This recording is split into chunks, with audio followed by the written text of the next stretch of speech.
सबका स्वामी चल दिया, सबसे नाता तो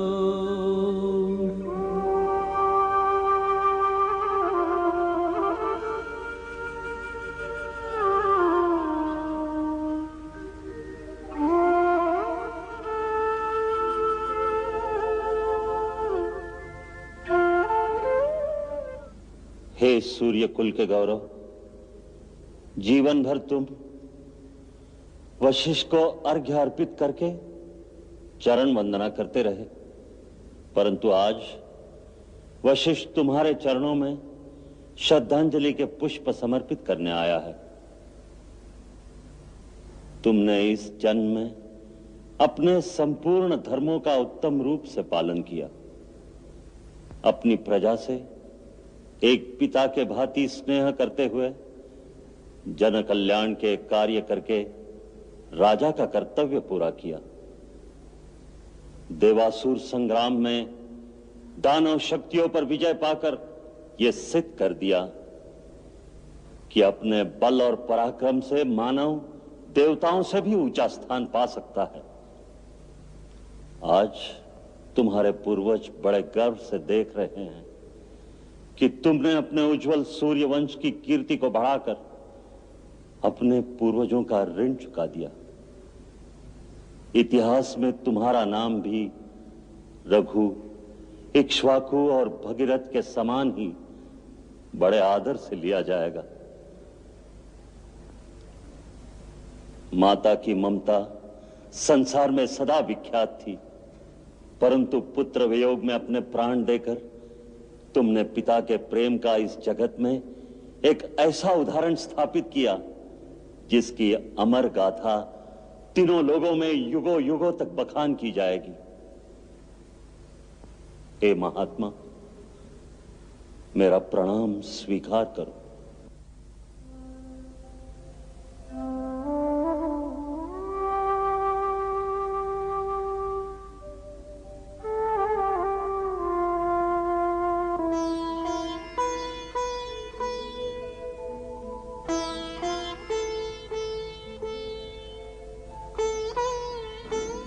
हे सम्राट, मैं आपके चक्रवत राज्य के सारे राज्य अधिकारियों, सामंतों और राजाओं की ओर से आपके चरणों में पुष्पांजलि अर्पित करता हूं।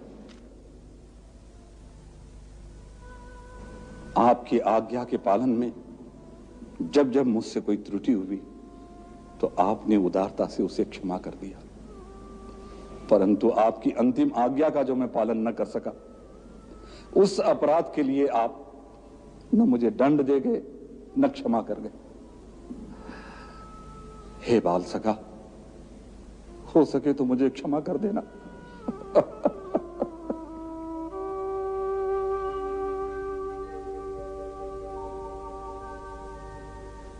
आत्म पंछी बिन तन पिंजरा, कोई मोल न पावे हो।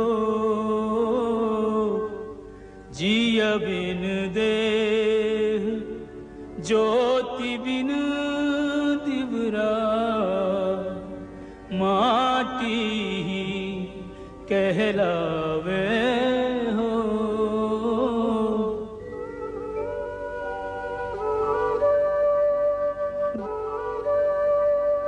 जीर्ण देह का जर जर पिंजरा, पंछी को नहीं भावे हो।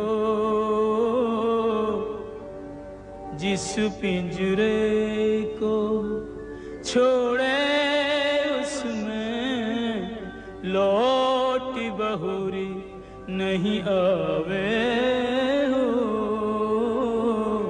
आत्म पंछी बिन तन पिंजरा, कोई मोल न पावे हो।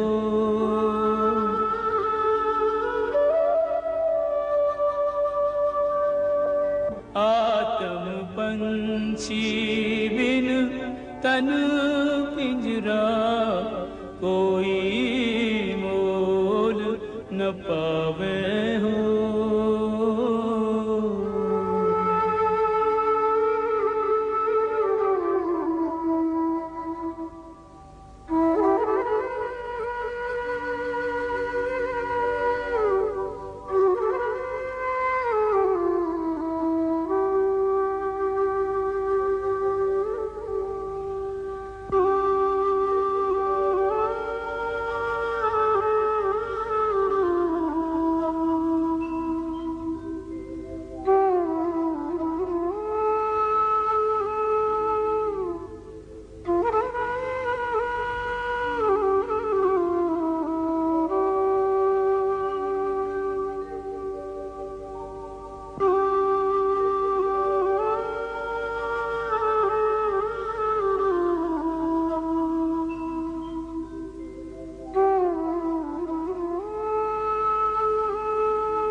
गुरुदेव, इस समय सबसे बड़ा प्रश्न यह है कि महाराज का दाह संस्कार कौन करेगा?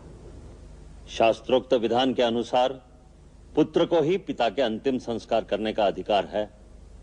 जिनके 4 तेजस्वी पुत्र धरती पर विद्यमान हैं, ऐसे पुण्यात्मा पिता का दाह संस्कार उनके किसी भी पुत्र के बिना करना उचित नहीं। परंतु इन चारों में से यहां कोई भी उपस्थित नहीं है। श्री राम और लक्ष्मण वन में है, कुमार भरत और शत्रुघ्न भी बहुत दूर कैकेयी देश में है। संदेश भेजकर बुलाने में समय लगेगा। तब तक महाराज के शव को रखना उचित होगा क्या? अवश्य उचित होगा। महाराज दशरथ जैसे प्रतापी और धर्मपरायण राजा को उनके अपने पुत्र द्वारा दिए गए अग्निदान और पिंडदान के पुण्य फल से वंचित नहीं करना चाहिए। राजवैद्य से कहा जाए कि वो महाराज के शरीर को ऐसे औषधि युक्त तैल के नौका में रखें जिससे किसी प्रकार की क्षति ना हो। जो आज्ञा गुरुदेव।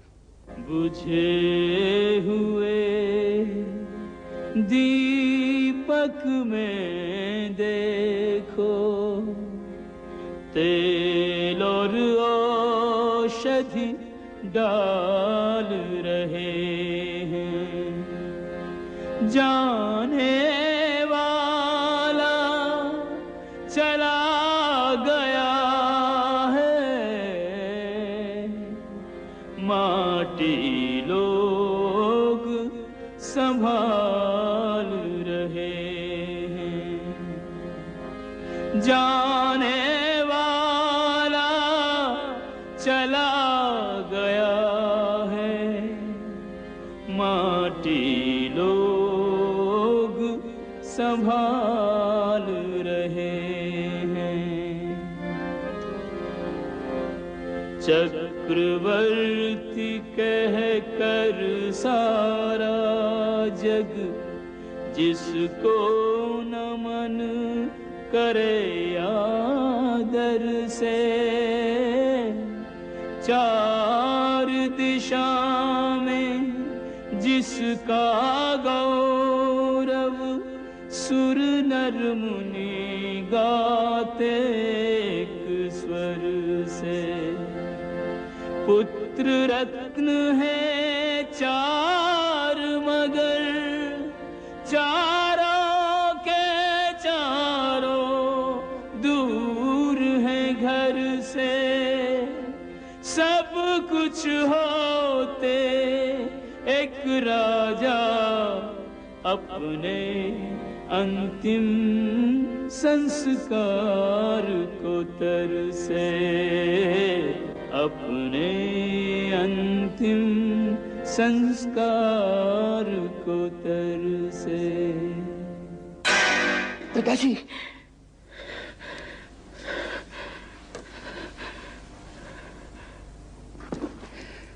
क्या बात है भैया? शत्रुघ्न, क्या सवेरा हो गया? हाँ भैया। कहते हैं भोर का सपना सच होता है। आज तक मैं भैया राम के लिए दुस्वप्न देखता रहा, लेकिन आज आज मैंने अपने पिताश्री के लिए तो सपना देखा। क्या सपना देखा पिताजी के लिए? कैसे बताऊं? पिताश्री के सर पर मुकुट नहीं था, उनके बाल खुले हुए थे। एक गोबर से भरे हुए कुंड में वो पर्वत की चोटी पर से गिर पड़े। उन्होंने तिल भात खाया। उसके बाद उन्हें मस्तक नीचे करके बार बार तेल में डुबाया गया। फिर दूसरा सपना देखा। सागर सूख गया है, चंद्रमा पृथ्वी पर गिर पड़ा है, चारों ओर अंधकार छा गया है, पर्वत गिर पड़े हैं, उनमें से धुआं निकल रहा है, और हमारे पिताश्री गले में लाल माला पहने, लाल चंदन लगाए, गधे से जुटे हुए रथ पर दक्षिण की ओर तेजी से चले जा रहे हैं। त्रिपुदमन, पिताश्री के बारे में ऐसा सोचकर मेरा मन भय और आशंका से कांप रहा है। कुछ न कुछ अनिष्ट अवश्य हुआ है रिपुदमन। कुमार भरत, एक दूत अयोध्या से कुछ संदेश लाए हैं, तुरंत दर्शन चाहते हैं। देखा, मैंने कहा था रिपुदमन, अयोध्या से कुछ संदेश आया है।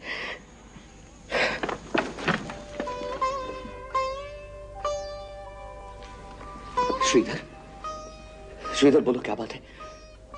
क्या संदेश लाया?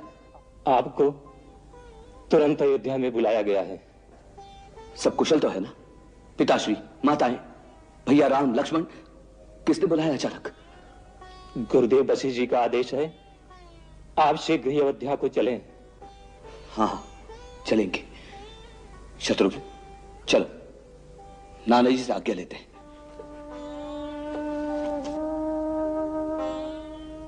अयोध्या से कुलगुरु वशिष्ठ ने आवश्यक संदेश भेजा है, तो हम रुकने का आग्रह कर ही नहीं सकते। युधाजीत, वत्स, कुमारों को ननिहाल से विदा करने का आयोजन करो। जो आज्ञा पिताजी। नाना जी, किसी विशेष आयोजन की आवश्यकता नहीं है, बस जाने की आज्ञा दीजिए। कल्याण मस्तु, सदा सुखी रहो। कल्याण मस्तु। चिरंजीव।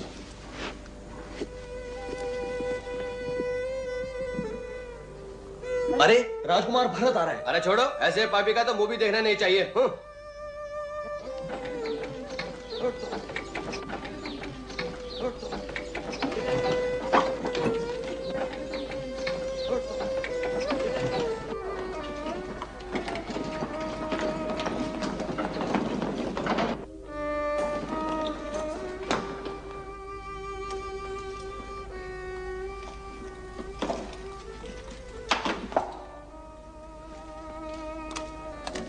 क्या बात है शत्रुघ्न?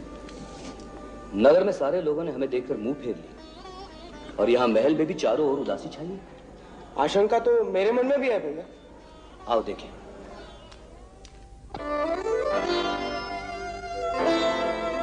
रानी, आरती सजाओ रानी। तेरा पुत्र अयोध्या का राजा भरत महल में प्रवेश कर रहा है।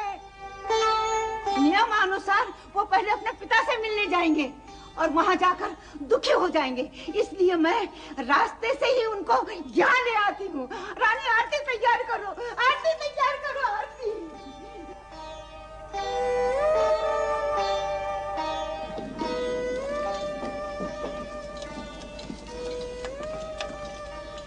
पिताश्री अपने कक्ष में भी नहीं है। क्या तुम बता सकते हो वो इस समय कहाँ है? लाल जी, भरत लाल जी, आगे आगे, जीते रहो, जुग जुग जी हो मेरे लाल। चलो, तुम्हारी माता ने बुलाया है, वो बहुत अधीर हो रही है तुमसे मिलने के लिए। चलो। परंतु हम पहले पिताश्री से मिलेंगे। कहाँ है वो? वो अभी नहीं मिलेंगे। परंतु क्यों? इसीलिए तो तुम्हारी माता ने तुम्हें बुलाया है, बहुत आवश्यक काम है। चलो, तुम भी जाओ बेटा, तुम्हारी माता तुमसे मिलने के लिए बहुत अधीर हो रही है। जाओ जाओ, चलो चलो चलो, आओ बेटा, आओ आओ। जाने क्या बात है?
क्या बात है माता? ये आज कैसे वस्त्र पहने?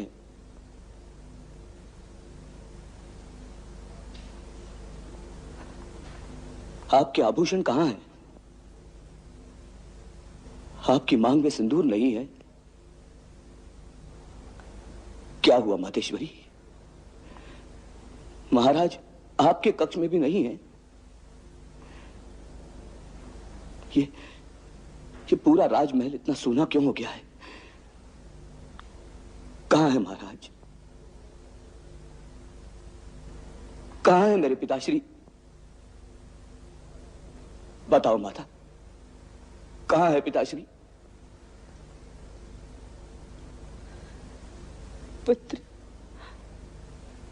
संसार में जो जन्म लेता है, एक न एक दिन उसे संसार का त्याग भी करना पड़ता है। प्राण त्याग करने के बाद जो गति धर्मात्मा पुरुषों की होती है, जो परम धाम उन्हें मिलता है, तुम्हारे पिता भी उसी परम धाम को सिधार गए।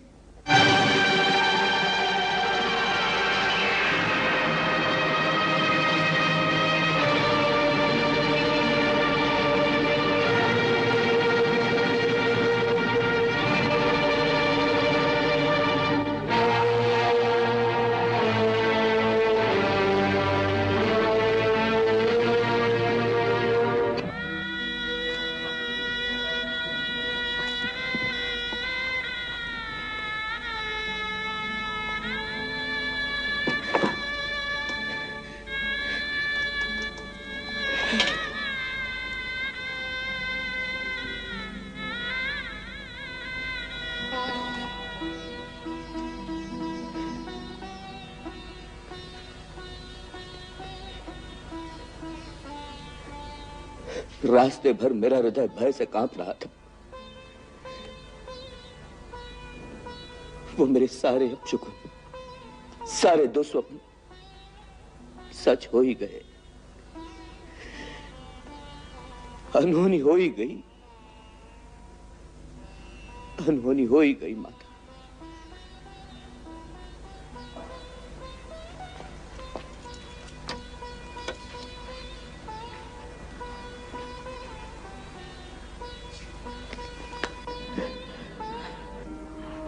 धीरज रखो मेरे लाल, तुम तो अपने पिता के समान धीर और वीर पुरुष हो। संसार में सभी प्राणियों को कभी न कभी इस नश्वर शरीर को त्यागना ही पड़ता है। ये भावी अटल है। तुम जैसे सत्पुरुष भावी के लिए शोक नहीं करते मेरे लाल। मां मैं कितना अभागा हूं मां। अपने महान पिता के अंतिम दर्शन भी नहीं कर सका। पिताजी आपने मेरी प्रतीक्षा भी नहीं की। जाने से पहले मुझे भैया राम के हाथों सौंप जाते। मां, उन्होंने जाने से पहले मुझे अवश्य पुकारा होगा। उस समय आप सब तो उनके पास थे, केवल मैं ही नहीं था। उन्होंने मुझे अवश्य याद किया होगा। बताओ मां, प्राण त्याग करते समय उनके अंतिम शब्द क्या थे? बताओ मां, बताओ उनके अंतिम शब्द क्या थे? वो अंतिम समय केवल राम को ही याद करते रहे, केवल राम को ही पुकारा। केवल राम भैया को ही पुकारा? तो क्या भैया राम भी उनके पास नहीं थे? नहीं। परंतु ऐसा क्या अकस्मात हो गया था जो भैया राम भी उनके पास नहीं पहुंच सके? आप तो उनके पास होंगी। नहीं, उन्होंने महारानी कौशल्या के कक्ष में ही अपने प्राण त्याग दिए थे। क्या? माता कौशल्या के ही कक्ष में प्राण त्याग दिए? उस वक्त भैया राम और लक्ष्मण कहां थे? वन में। वन में? वन में क्यों? महाराज ने स्वर्ग सिधारने से पहले उन्हें 14 वर्ष का वनवास दे दिया था। वनवास?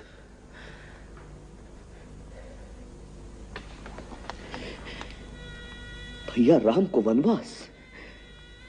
नहीं, ऐसा कभी नहीं हो सकता।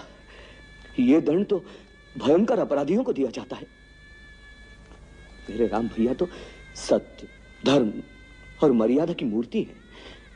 फिर उन्हें यह दंड किस कारण दिया गया? बोलो माता, बोलो माता, क्या दोष था उनका? किसी का कोई दोष नहीं था भरत, केवल वचन पालने की बात थी।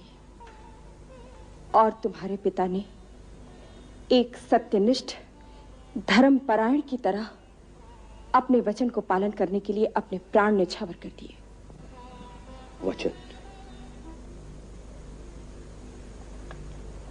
कौन सा वचन? किसे दिया था उन्होंने ये वचन? मुझे। आपको? क्या वचन दिया था उन्होंने आपको? ये एक लंबी कहानी है, बाद में सुनना। अभी तुम यात्रा से थके हुए आए हो, थोड़ा विश्राम कर लो। तुम्हें बहुत सारे कर्तव्य निभाने हैं। अपने पिता का अंतिम संस्कार करना है, अयोध्या का राज्यभार संभालना है। एक राजा को बालकों की भांति बिलखना शोभा नहीं देता।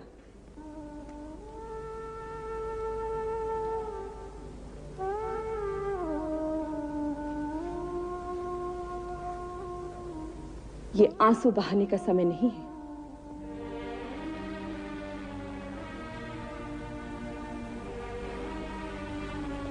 तुम्हें अपने कर्तव्य के बारे में सोचना चाहिए। बिल्कुल ठीक कहा आपने माता। यह समय आंसू बहाने का नहीं है। मुझे तो ऐसा लग रहा है जैसे राजमहल में एक बहुत बड़ा षड्यंत्र रचा गया हो। किसी दुष्ट ने हमारे वंश का सर्वनाश करने के लिए हमारे सुख और शांति से भरे जीवन में विष घोल दिया है। मेरा पहला कर्तव्य तो यह बनता है कि उस षड्यंत्र की जड़ तक पहुंचकर उसे दंड दूं जिसने मेरे पिता की हत्या की है, जिसने मेरे भैया राम को देश निकाला दिया है। जिस पापी ने हमारे वंश पर ऐसा क्रूर आघात किया है, मैं उसे कभी जीवित नहीं छोड़ सकता, कभी जीवित नहीं छोड़ सकता। तो क्या तू उसे प्राणदंड देगा? अवश्य, चाहे वो स्वयं काल ही क्यों न हो। तो तुझे वो दंड मुझे देना होगा।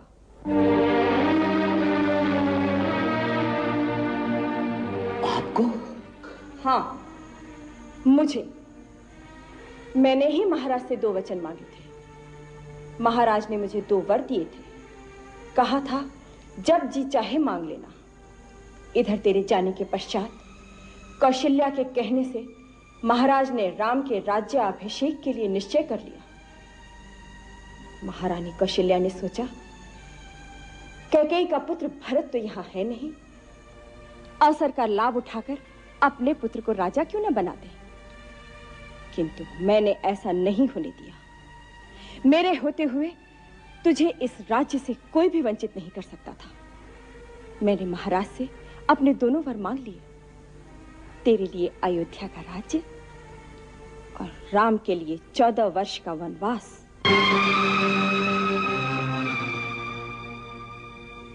मैंने तुम्हारा रास्ता बिल्कुल साफ कर दिया है। बेचारी मंथरा ने इस काम में मेरी पूरी सहायता की। उसी ने यह रास्ता सुझाया, उसी ने मेरी आंखें खोली और मैंने सारी बातें संभाल ली। राम के साथ सीता और लक्ष्मण बिना किसी आपत्ति के वन चले गए। सारा काम बड़ी सुगमता से हो गया था। किंतु विधाता ने बीच में थोड़ी सी उथल पुथल कर दी। महाराज राम के विछोह में स्वर्ग सिधार गए।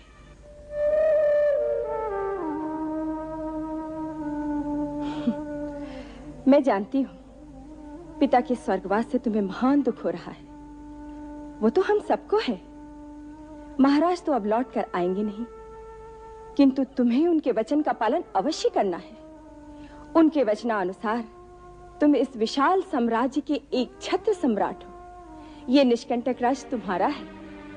इसीलिए कहती हूँ अब धैर्य धरो और अपना राज्य सिंहासन संभालो राजन।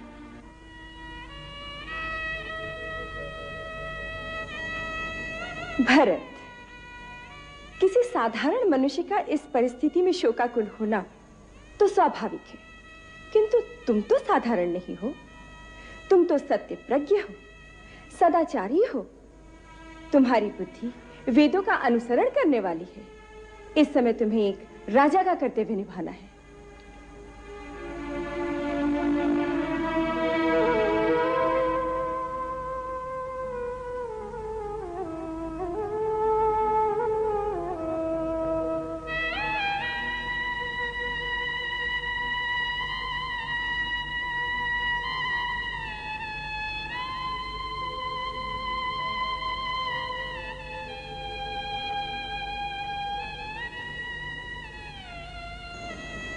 ऐसे क्यों देख रहे हो? मैंने जो कुछ भी किया है तुम्हारे भले के लिए ही तो किया है। तूने मेरा भला नहीं किया है, तूने मेरा सर्वनाश कर दिया। इस कुकर्म से तूने मुझे रघुकुल का सबसे कलंकित पुरुष बना दिया। अरे पापिनी, कुलनाशिनी, इससे अच्छा तो यह होता कि जिस दिन मेरा जन्म हुआ उसी दिन अपने हाथों से मेरा गला घोटकर मुझे मार देती, जिससे आज मैं अपयश की मौत तो न मरता।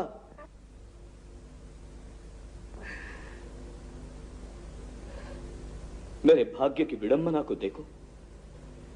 मुझे रघुकुल जैसा उज्जवल वंश मिला, वीर पराक्रमी, सत्यनिष्ठ और परम धर्मात्मा दशरथ जैसा पिता मिला, तीनों लोकों में वंदनीय श्री राम जैसा भाई मिला, और तुझ जैसी पापन, कुलनाशिनी और नीच माता के गर्भ से जन्म दिया गया।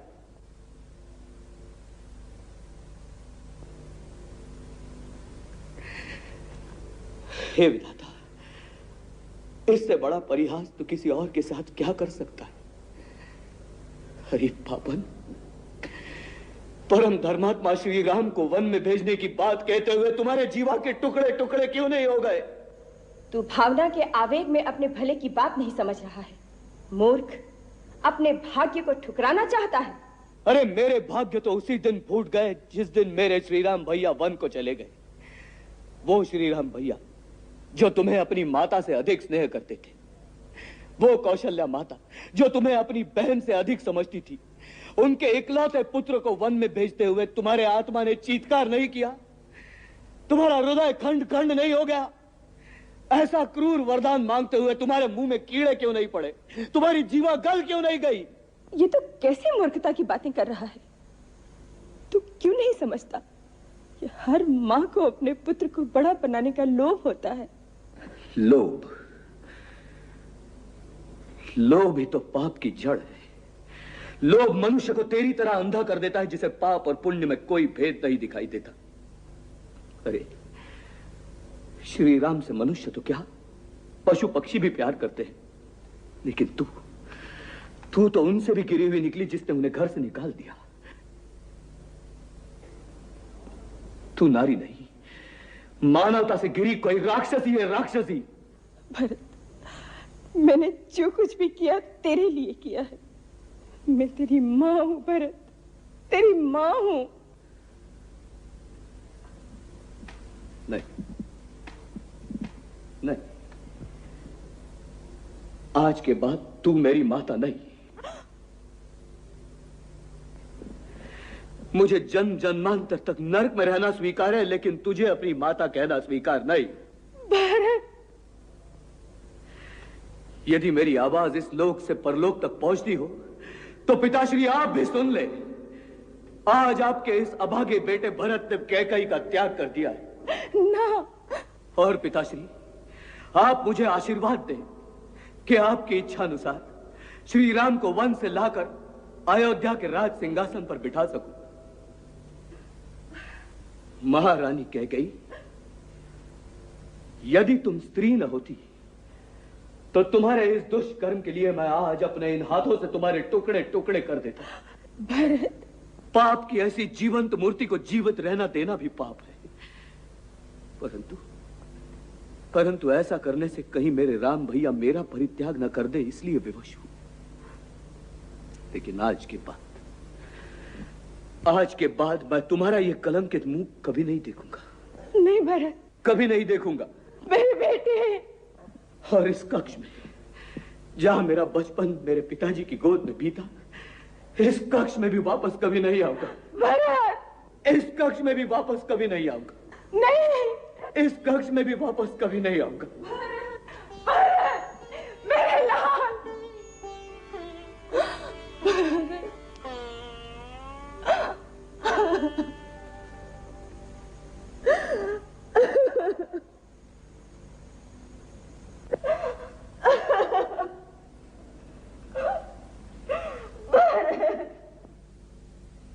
मुझे क्षमा कर दे मेरे लाल। मंगल भवन अमंगल हारी, जब हो सुदशरथ अजिर बिहारी।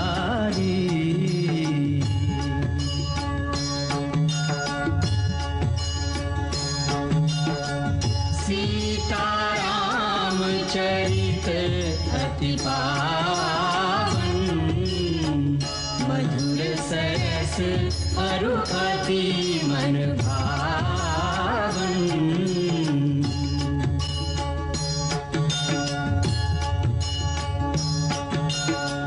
पुनि पुनि कितने हो सुने सुनाए,